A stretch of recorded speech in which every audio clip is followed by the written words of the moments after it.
आज मैं लाया हूँ आपके लिए एक बेहतरीन एडवेंचर एक्शन मूवी जिसे देखकर आप बिल्कुल भी बोर नहीं होंगे। और अब वीडियो शुरू करने से पहले मैं आप दोस्तों से वही एक रिक्वेस्ट करना चाहता हूँ कि जो लोग मेरे चैनल पर नए हैं वो चैनल को सब्सक्राइब कर ले और वीडियो को देखने के बाद अगर आपको वीडियो पसंद आए तो वीडियो को लाइक और कमेंट जरूर करें। और अब बढ़ते हैं वीडियो की तरफ। फिल्म के शुरू में हम एक टाउन को देखते हैं जहाँ दो भाई रहा करते थे। बड़े भाई का नाम एडवर्ड और छोटे भाई का नाम बेन था। दोनों भाइयों को एल्केमेटिक टेक्निक सीखने का बहुत शौक था, जिसे यूज करके वो किसी भी मेटल को दूसरे मेटल में तब्दील कर सकते थे। यानी अगर कोई आम सा भी मेटल हो तो उसको भी वो गोल्ड में बदल सकते थे। इस टेक्निक की मदद से वो अपने टॉयज भी बनाया करते थे। और एक दिन वो अपने टॉयज अपनी मॉम को दिखाने गए, जिसके बाद उनकी मॉम ने उन्हें बहुत शाबाश दी। लेकिन इसके बाद अचानक उनकी मॉम की किसी वजह से डेथ हो जाती है। इससे पहले उनके फादर की भी डेथ हो चुकी थी और अब ये दोनों बच्चे बिल्कुल अकेले रह चुके हैं। वो दोनों बहुत उदास होते हैं और अपनी माँ की कब्र के पास बैठे होते हैं। एडवर्ड अपने छोटे भाई बेन को कहता है कि क्यों ना हम अपनी टेक्निक से अपनी मॉम को इस दुनिया में वापस ले आए। लेकिन उसका छोटा भाई इस बात को समझता था कि ये गलत है। वो अपने भाई को मना करता है और कहता है कि अगर किसी को पता चल गया तो हमें बहुत सजा मिलेगी। और साथ ही साथ वो ये भी जानता था कि अगर इस प्रोसेस के दौरान कोई गड़बड़ हुई तो उनकी जान भी जा सकती है। लेकिन इस सब के बाद भी एडवर्ड अपने छोटे भाई बेन को इसके लिए मना लेता है। इसके बाद वो दोनों लाइब्रेरी जाते हैं। इस प्रोसेस को पूरा करने के लिए बुक्स ढूंढते हैं और इसके बाद वो सारे मिनरल्स और थिंग्स इकट्ठा कर लेते हैं जिसके साथ एक ह्यूमन बॉडी तैयार की जा सके। इसके बाद वो एक एल्केमेटिक सर्कल ड्रॉ करते हैं और उसके अंदर एक बर्तन रखकर उसमें वो सारे केमिकल्स डाल देते हैं जो उन्होंने ह्यूमन बॉडी तैयार करने के लिए इकट्ठा किए थे। और अब इस सब के बाद उन दोनों को इस प्रोसेस के लिए एक सोल चाहिए थी, जिसके लिए वो दोनों अपने अपने खून का एक कतरा उस बर्तन में डाल देते हैं। इसके बाद उस बर्तन में वो सारा सामान मिक्स होने लगता है और फिर अचानक से उस बर्तन में एक तूफान सा मच जाता है और फिर उस बर्तन से कुछ एनर्जी निकलने लगती है, जिसकी वजह से चीजें तबाह होने लगती हैं और इस तबाही से उनका घर भी टूटने लगता है। इस तूफान में एडवर्ड का छोटा भाई बेन भी खींचा चला जाता है। एडवर्ड उसे बचाने की बहुत कोशिश करता है, लेकिन वो तो किसी और ही दुनिया में जा चुका था। यानी इस प्रोसेस को पूरा करने में इनसे कोई गलती हुई है, जिसकी वजह से बेन को अपनी जान की कुर्बानी देनी पड़ी। बेन अब डेविल्स की दुनिया में पहुंच चुका था और अब सीन कट होता है और हमें 15 साल बाद का सीन दिखाते हैं जहां एडवर्ड बड़ा हो चुका है, जहां वो बैठा सोच रहा है कि उसके छोटे भाई बेन की मौत उसकी वजह से ही हुई है। उसे उसको इस दुनिया में वापस लाना होगा और इस सब के लिए वो उसकी दुनिया में जाने का प्लान बनाता है। वो अपनी एल्केमेटिक टेक्निक के जरिए डेविल्स की दुनिया में चला जाता है। वहाँ वो डेविल से कहता है कि मैं अपने भाई को अपनी दुनिया में ले जाना चाहता हूँ, मैं अपनी गलती को सुधारना चाहता हूँ। जिस पर डेविल उसे कहता है कि तुम अपनी गलती को तो सुधारना चाहते हो, लेकिन इसकी भारी कीमत तुम अदा नहीं कर सकते। जिस पर एडवर्ड उसे पूछता है कि इसकी कीमत क्या है और डेविल उसे बताता है कि तुम्हें अपना एक बाजू और एक टांग मुझे देनी होगी। एडवर्ड अपनी गलती को सुधारने के लिए और अपने भाई को अपनी दुनिया में ले जाने के लिए इस सब के लिए मान जाता है और डेविल उसकी टांग और बाजू ले लेता है, जिसके बाद उसका भाई उसे दे दिया जाता है। लेकिन रियलिटी में एडवर्ड के छोटे भाई बेन की सिर्फ सोल इस दुनिया में आई थी, उसकी बॉडी नहीं। और इसके बदले एडवर्ड ने अपनी एक टांग और एक बाजू भी खो दिया था। और जब वो अपने भाई को अपने घर में नहीं देखता तो उसको बहुत गुस्सा आता है, जबकि उसकी बॉडी में टांग और बाजू की वजह से बहुत पेन हो रही थी। इसके बाद वो एक शील्ड सूट लाता है जिसमें वो अपने भाई की सोल डाल देता है और वो अपने भाई से कहता है कि तुम बिल्कुल भी परेशान मत होना, मैं तुम्हारी बॉडी इस दुनिया में जरूर लेकर आऊंगा। इसके बाद वो एक बहुत बड़ी लाइब्रेरी में एल्केमिस्ट बन जाता है ताकि वो बहुत सारी बुक्स को सर्च कर सके और अपनी भी एक एल्केमिस्ट की बुक लिख सके। एडवर्ड को सर्च करते हुए पता चलता है कि वो अपने भाई की सोल सिर्फ एक सूरत में इस दुनिया में ला सकता है, अगर उसको वो ये स्टोन मिल जाए। और फिर वो उस स्टोन पर सर्च करने लगता है और उसे पता चलता है कि वो स्टोन यहाँ के एक बहुत बड़े प्रीस्ट के पास है और फिर वो उस स्टोन को लेने के लिए उस प्रीस्ट के पास चला जाता है।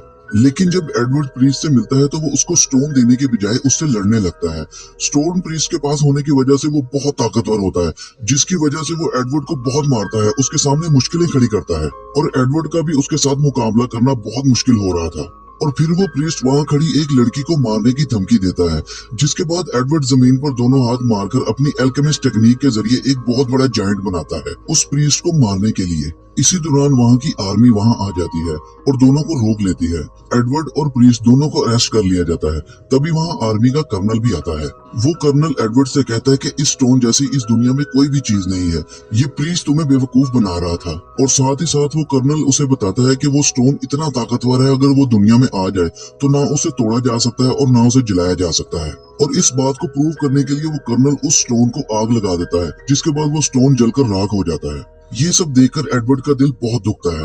वो सोचता है कि मैंने इतनी मेहनत एक नकली स्टोन के लिए की इसके बाद पुलिस प्रीस्ट को छोड़ देती है, यानी उसे आजाद कर देती है, और वो भागता हुआ उन लोगों के पास जाता है जिन्होंने प्रीस्ट को स्टोन दिया था। वो लोग आर्टिफिशियल इंसान थे जिन्हें किसी स्ट्रॉन्ग एल्केमिस्ट ने बनाया था। प्रीस्ट उन पर बहुत गुस्सा होता है और उन्हें कहता है कि तुम लोगों ने मुझे नकली स्टोन दिया। इतने में वो आर्टिफिशियल लड़की उस प्रीस्ट को मार देती है और वहाँ बैठा वो आर्टिफिशियल लड़का उस प्रीस्ट को खाने लगता है। और अब सीन कट होता है और अगले सीन में हम देखते हैं कि एडवर्ड एक जगह खड़ा होता है जहाँ उसे आर्मी जनरल मिलते हैं। वो बहुत खुशी के साथ एडवर्ड से मिलता है और कहता है कि मैंने तुम्हारे बारे में बहुत कुछ सुन रखा है। वो जनरल एडवर्ड से कहता है कि मैं तुमसे बहुत इम्प्रेस हूँ, अगर तुम्हारी नीयत साफ है तो मैं तुम्हारी हर तरह से मदद करने को तैयार हूँ। वहीं पर एडवर्ड का दोस्त भी आया होता है जो आर्मी में एक अच्छा ऑफिसर होता है। आर्मी के जनरल एडवर्ड को बड़े बड़े एल्केमिस्ट के पास भेजता है कि हो सकता है कि वो शायद उसकी मदद कर सके। वहीं पर एडवर्ड की बचपन की दोस्त भी आ जाती है और ये वही लड़की होती है जिसने एडवर्ड की नकली टांग और बाजू लगाए थे। इसके बाद कर्नल इन लोगों को एक बहुत बड़े एल्केमिस्ट के घर लेकर जाते हैं जो अपनी बेटी और डॉगी के साथ वहाँ रहता है। वो एल्केमिस्ट एडवर्ड को बताता है कि मेरा काम क्या है। दरअसल वो दो जानवरों को मिलाकर एक जानवर बना सकता था जो कि इंसानों की तरह बोल भी सकते थे। एडवर्ड उस एल्केमिस्ट से पूछता है कि ऐसा कोई तरीका बताओ जिससे मैं अपने भाई को दोबारा इस दुनिया में ला सकूं, जिस पर वो एल्केमिस्ट बताता है कि इस दुनिया में ऐसा कोई तरीका नहीं जिससे मुर्दा को जिंदा किया जा सके, लेकिन हाँ एक स्टोन है जिसकी मदद से तुम अपने भाई को इस दुनिया में वापस ला सकते हो। फिर वो एल्केमिस्ट उसे बताता है कि एक साइंटिस्ट था जो आर्मी के साथ मिलकर एक्सपेरिमेंट्स किया करता था, लेकिन अब वो साइंटिस्ट कहीं छुपा हुआ है कि उससे वो स्टोन न छीन लिया जाए। तुम जाओ और उस साइंटिस्ट को ढूंढो और तब तक तुम अपने भाई को मेरे पास छोड़ दो। मैं उससे कुछ बातचीत करना चाहता हूँ, हो सकता है उससे बात करने के बाद कोई हल मिल जाए। तब तक तुम उस साइंटिस्ट को ढूंढकर उससे स्टोन ले लो।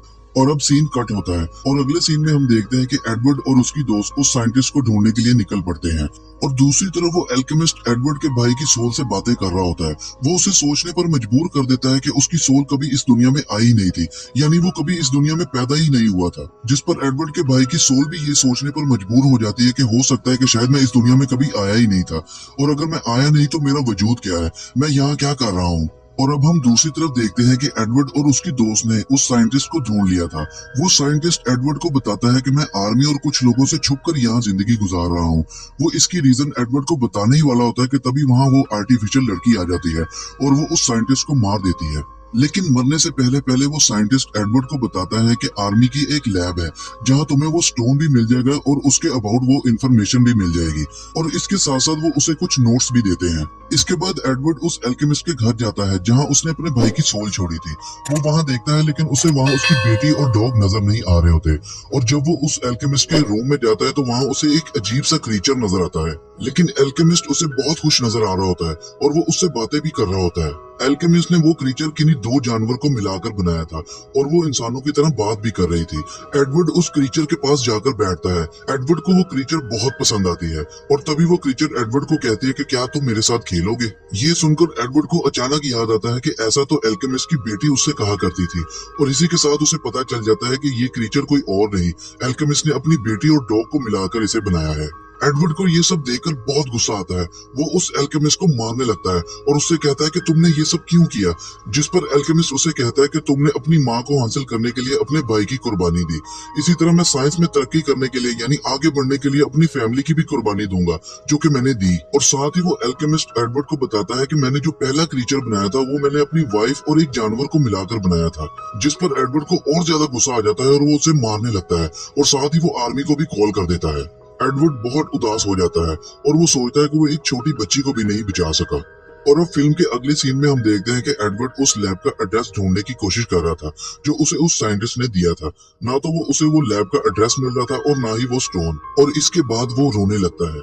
उसके छोटे भाई की सोल जो एक स्टील कवर में थी, उसे लगता है कि ये एक कीमती स्टोन के पीछे है, ये सिर्फ मेरा यूज कर रहा है। इस बात को लेकर दोनों में बहुत झगड़ा होने लगता है क्योंकि एडवर्ड के भाई को लगता है कि ये उसका असली भाई नहीं है, ये उसका सिर्फ इस्तेमाल कर रहा है। और इस सब झगड़े में एडवर्ड का हाथ काफी जख्मी हो जाता है और तभी वहाँ एडवर्ड की बचपन की दोस्त भी आ जाती है जो रोते हुए उसे कहती है कि तुम लोगों को याद नहीं है कि हम बचपन में तीनों एक साथ खेला करते थे।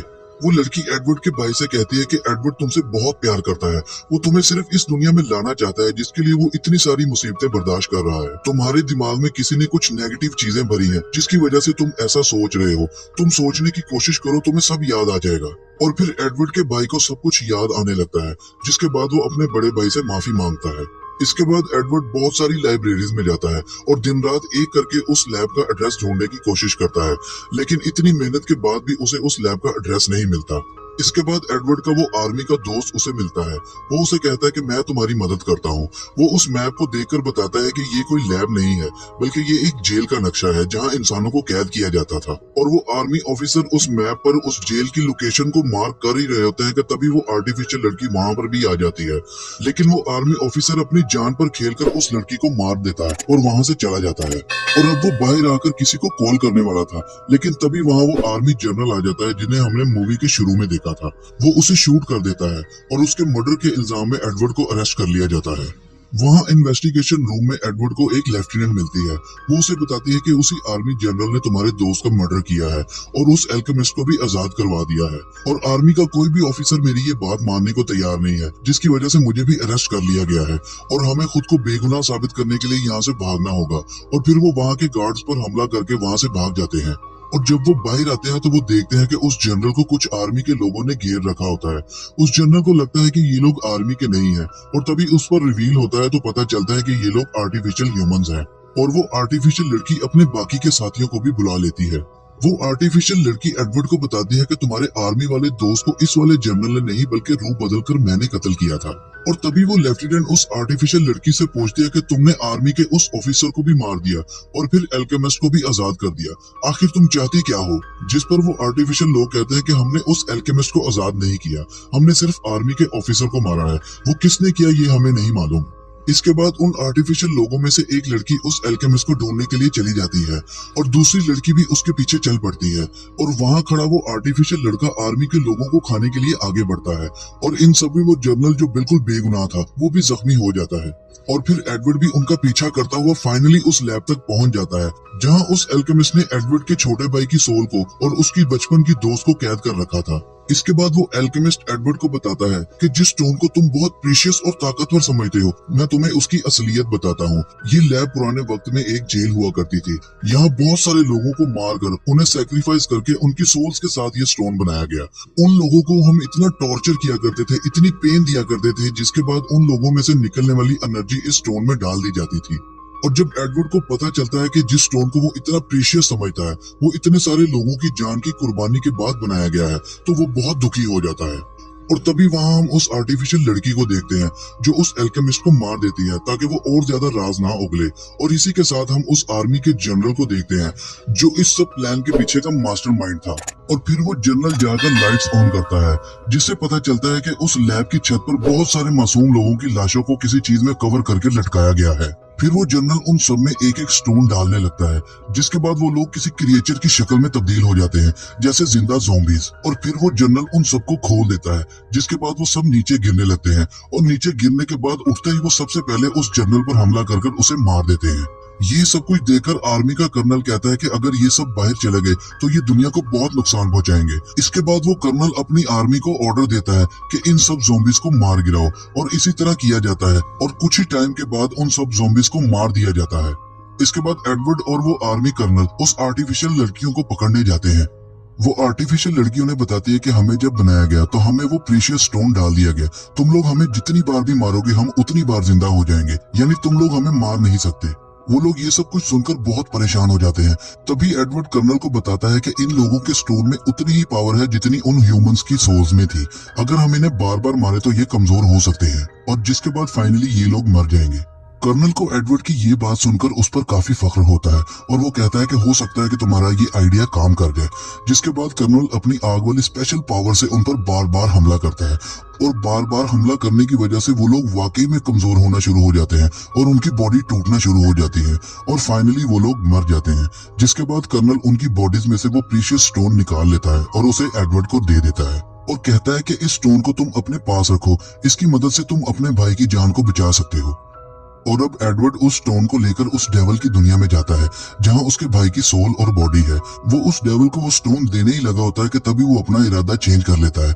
वो कहता है कि मैं अपने भाई की जान के बदले इतने सारे मासूम लोगों की जान को दांव पे लगा रहा हूँ, क्योंकि उस स्टोन में बहुत सारे मासूम लोगों की सोल कैद है। और फिर वो अपने भाई से कहता है कि मैं तुम्हारे पास जरूर आऊंगा, और फिर वो स्टोन लेकर इस दुनिया में वापस आ जाता है। जहाँ वो अपने भाई की सोल जिसे उसने मेटल कवर में डाल रखा था वो उसके सामने खड़ा होकर कहता है कि मैं तुम्हारी जान के बदले इतने सारे मासूम लोगों की जान का सौदा नहीं कर सकता था। हम लोग कोई और तरीका ढूंढेंगे जिसके जरिए मैं तुम्हारी बॉडी को इस दुनिया में जरूर लाऊंगा, लेकिन तुम्हें थोड़ा इंतजार करना होगा। एडवर्ड का छोटा भाई बेन भी काफी समझदार था। वो अपने भाई की इस बात को समझ जाता है और इसी के साथ फिल्म खत्म हो जाती है।